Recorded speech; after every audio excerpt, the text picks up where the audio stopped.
I was tightening the bolts on my Yamaha one Saturday morning, sipping coffee between wrench turns, when I heard the unmistakable clack of kitten heels on pavement. I looked up, and there she was, Regina Prescott, president of the Oak Hills HOA, marching across my driveway like she owned the whole block. "Mr. Xavier Zander," she said, as if reading my name off a court summons.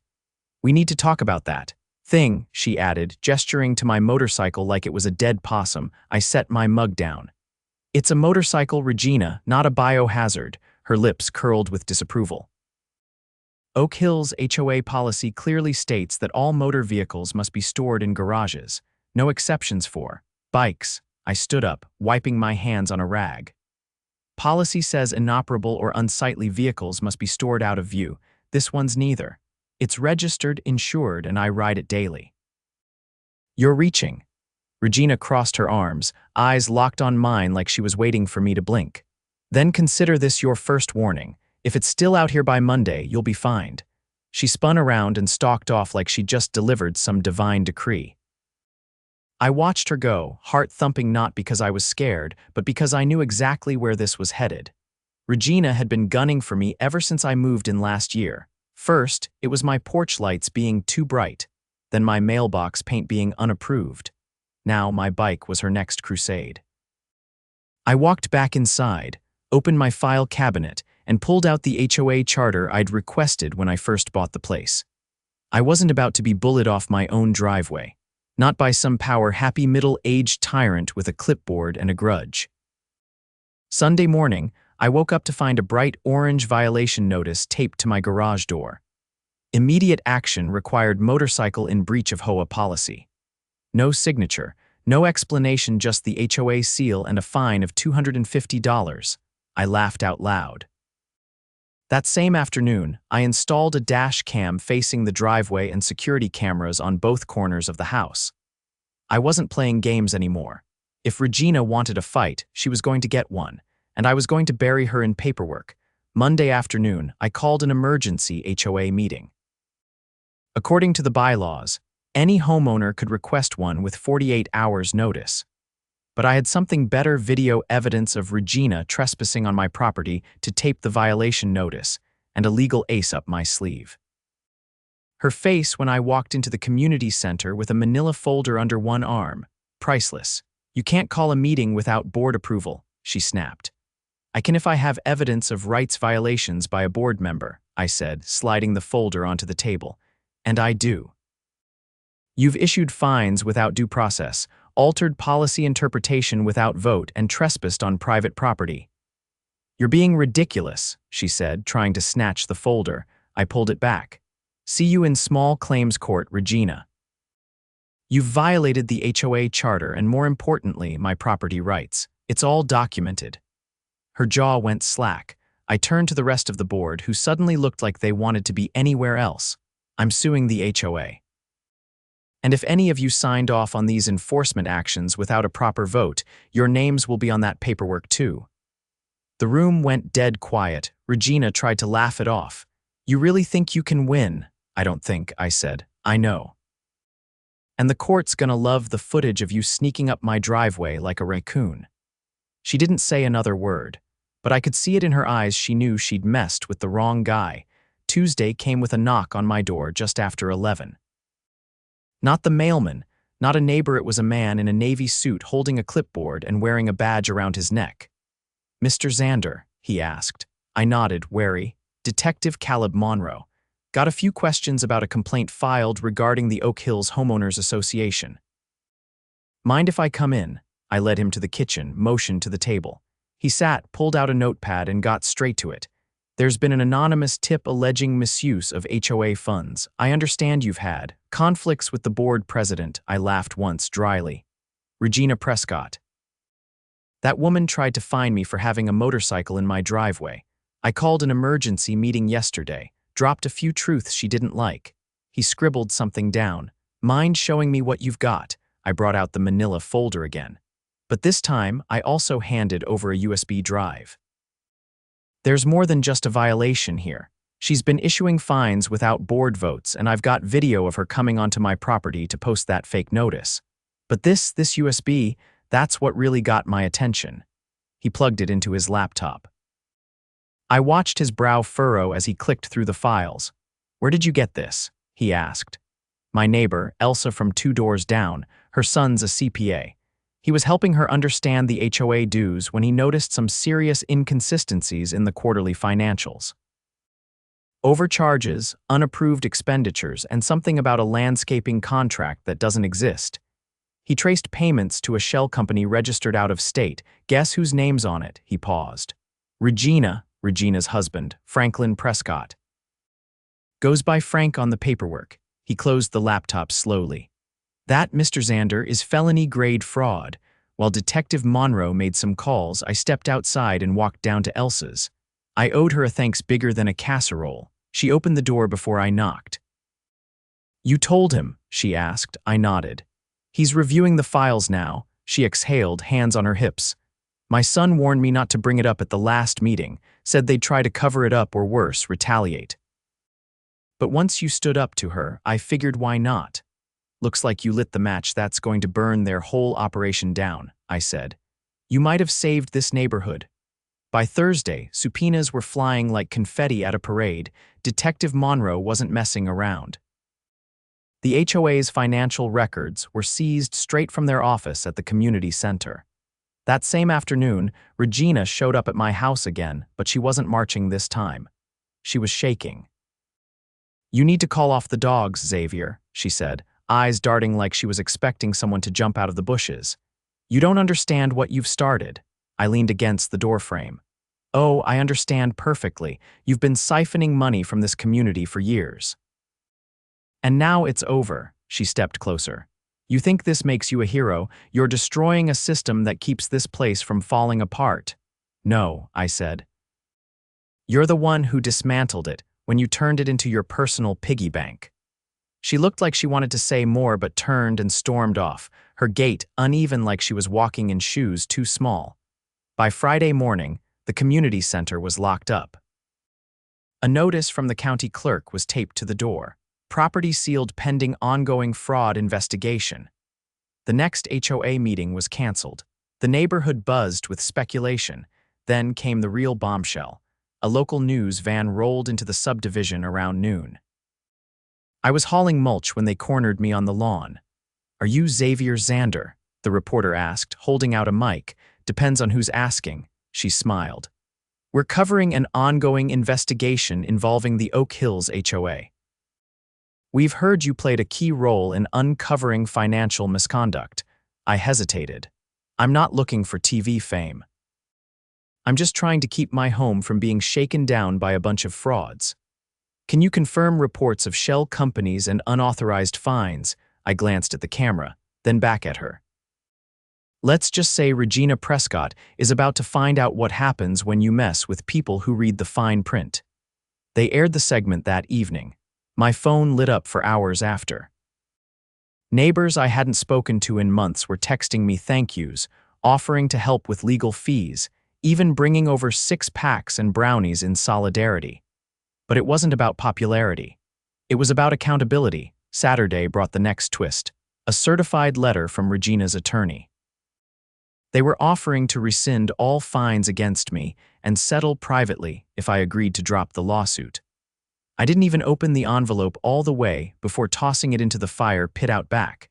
If they were desperate enough to negotiate, then we were getting close to the pressure point. On Monday, I filed a formal civil suit not just against the HOA, but against Regina and Franklin personally. Embezzlement, trespassing, harassment, abuse of authority.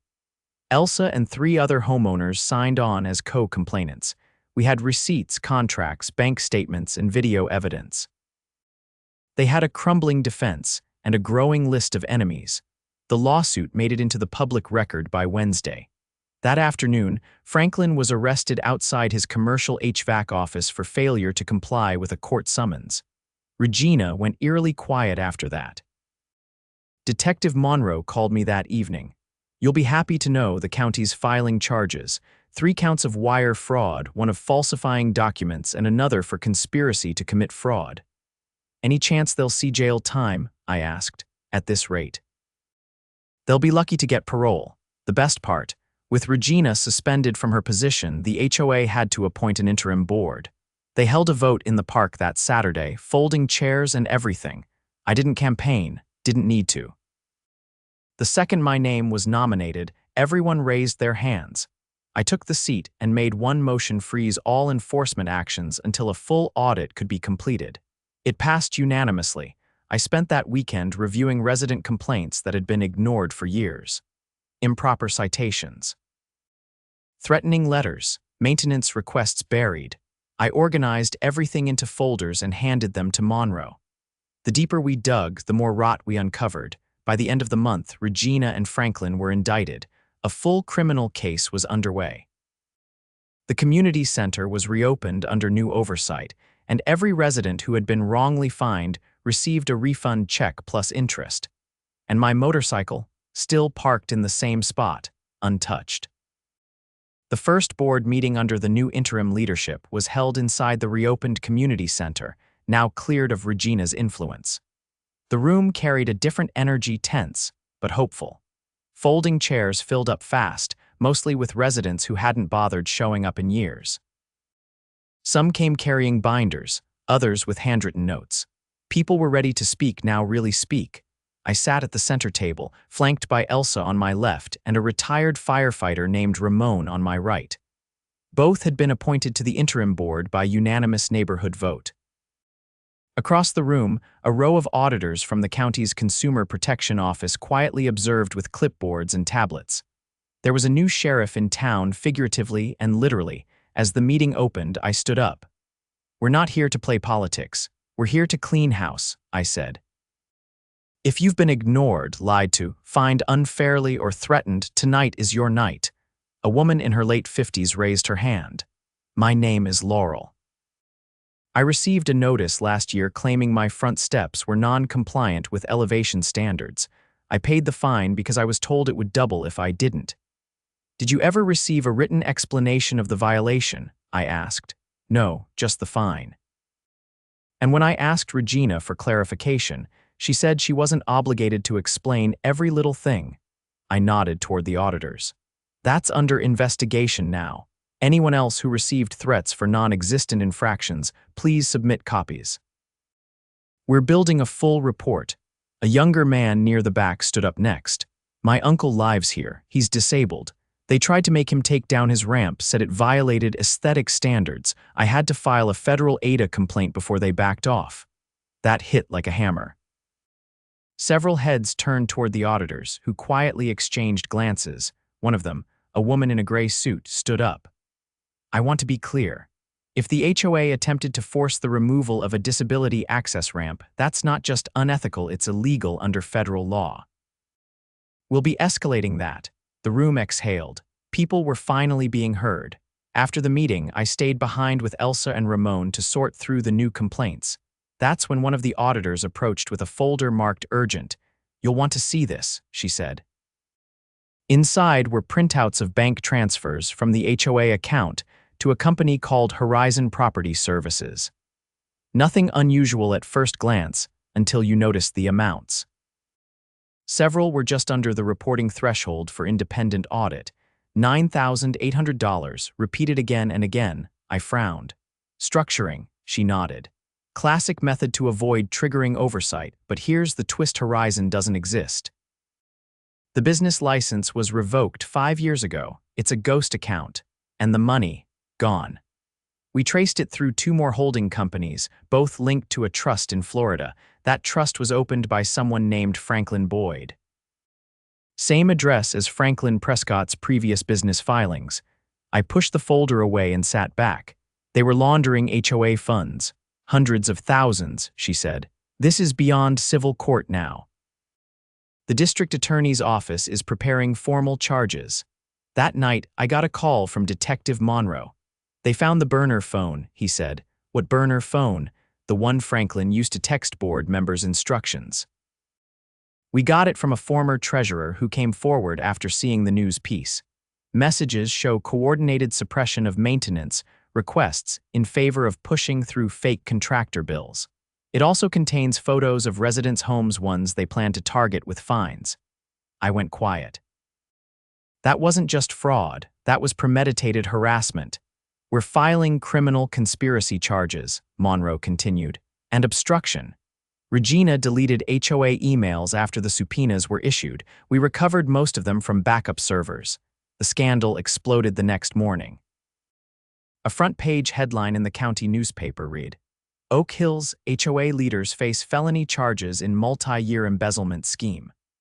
Local stations ran live footage of Franklin being led out of a courthouse in cuffs, while Regina was shown entering a federal building with her attorney, avoiding questions. The footage caught the community's attention like wildfire. By noon, I had over 24 messages asking when the next board election would be. People wanted change and they wanted it fast, but there was still more to uncover. Ramon and I reviewed the HOA's archived maintenance schedules, and something stood out. Several invoices were marked completed, yet no work had actually been done. One in particular was for a drainage upgrade on the eastern side of the neighborhood. The invoice claimed the work had been completed 2 years ago, but that area had flooded every rainy season since. We visited the site. No new piping, no cement work, just the same cracked concrete and pooling water. Ramon crouched down, tapping the dirt. This hasn't been touched in years.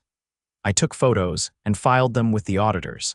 That afternoon, we learned the city had issued a grant to fund that very upgrade, $40,000. It had been deposited to the HOA's account and never used for the intended work. The grant office opened their own investigation. Meanwhile, court proceedings began.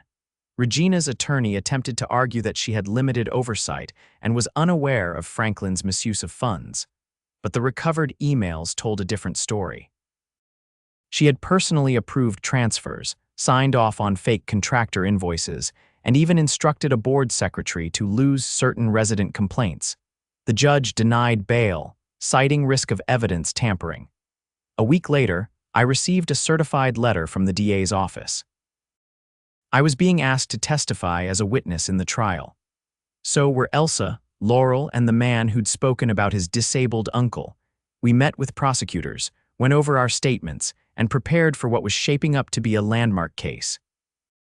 On the day of the hearing, the courtroom gallery was packed with Oak Hills residents. The tension was thick, but I felt steady. I had nothing to hide. Regina sat at the defense table, her expression drawn and unrecognizable from the woman who once barked orders across my driveway. When I took the stand, the prosecutor asked me to describe the first moment I suspected something was wrong. I got a fabricated violation notice, I said. But what stood out wasn't the fine, it was how quickly it escalated. No explanation, no hearing. It was like someone wanted to provoke me into paying without asking questions. And did you ask questions? I did more than that. I documented everything, and I discovered a pattern of abuse, financial, legal, and personal. The prosecutor handed me a printout of the financial transfers. Do you recognize this?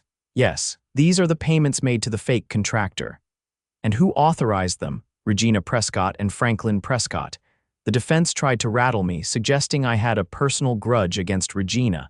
I looked straight at the jury. If standing up to corruption makes me biased, then I guess I'm guilty.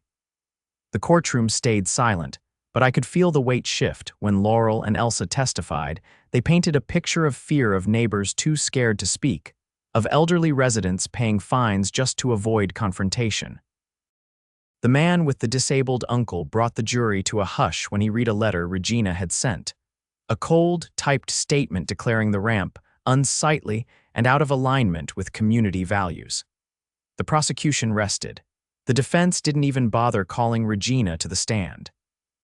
The verdict came back in 2 hours, guilty on all counts. Regina was sentenced to 18 years. Franklin got 22. The judge called it an egregious betrayal of community trust.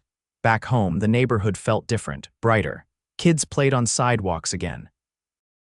Neighbors waved without tension. The fear had lifted. At the next board meeting, we voted to rewrite the community charter. No more unchecked authority.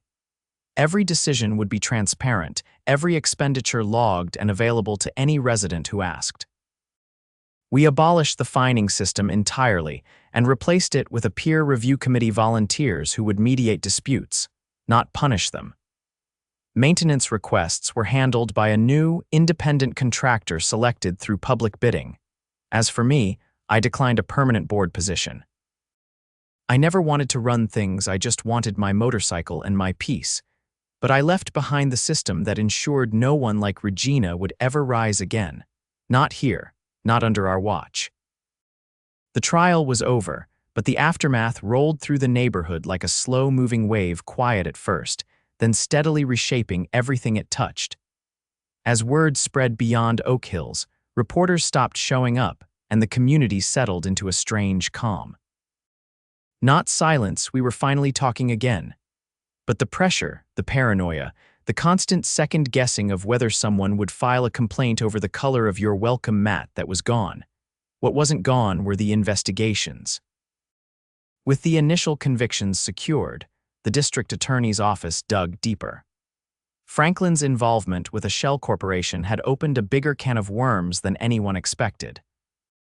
The paperwork trail led to a small network of HOAs across the county, each with similar suspicious payouts to companies with generic names and no active business licenses.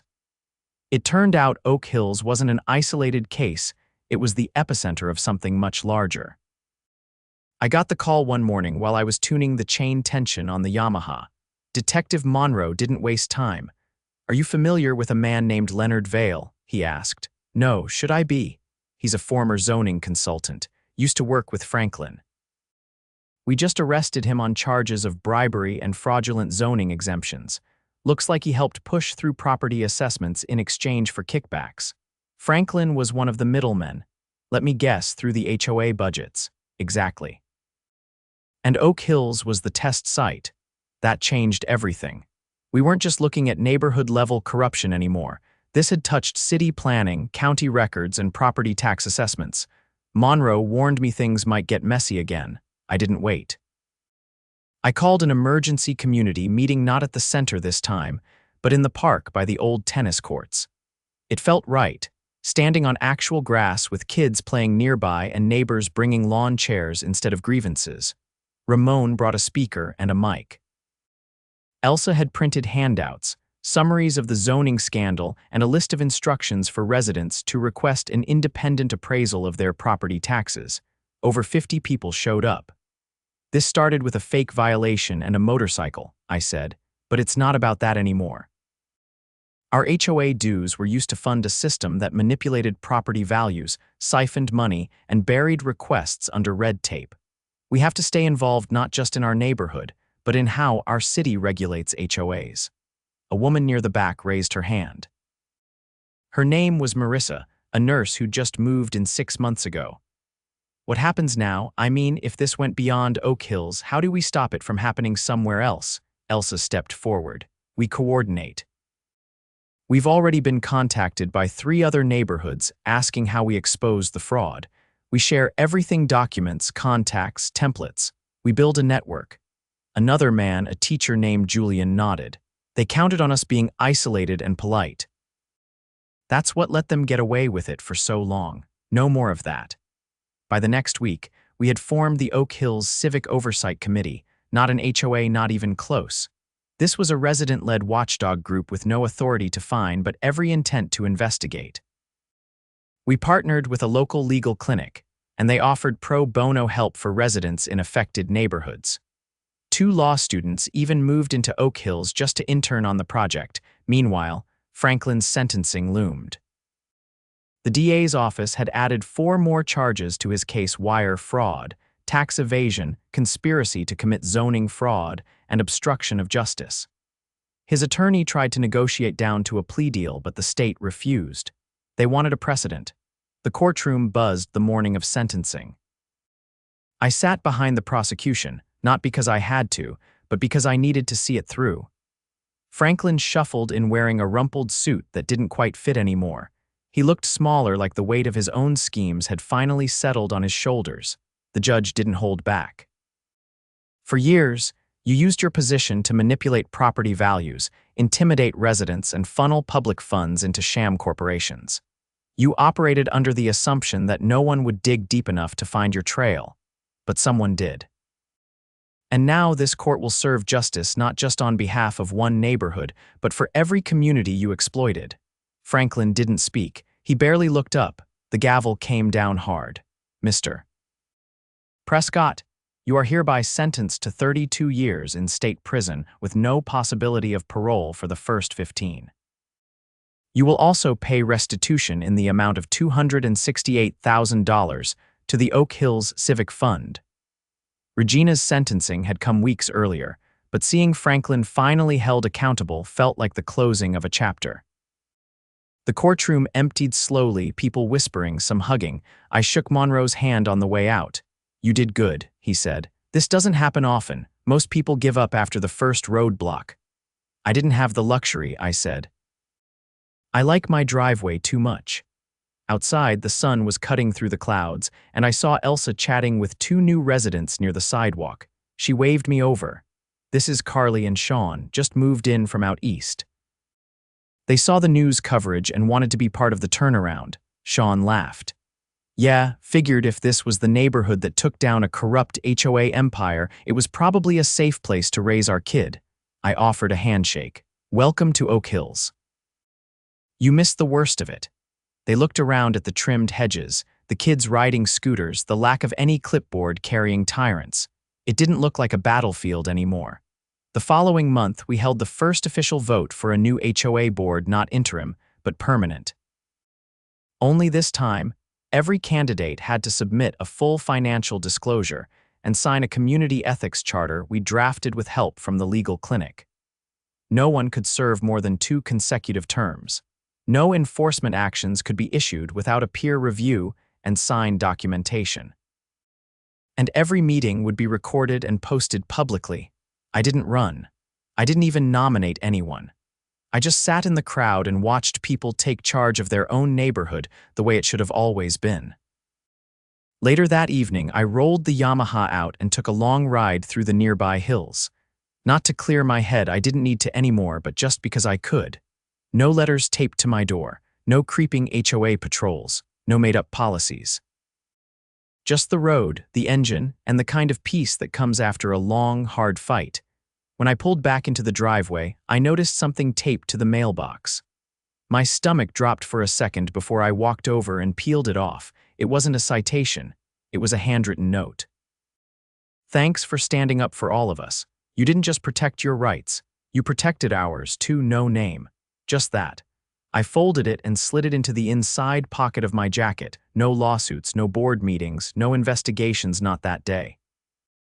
Just a quiet neighborhood where people had each other's backs again, where the HOA didn't rule through fear, where the rules made sense and the people enforcing them actually lived by them, and that was enough.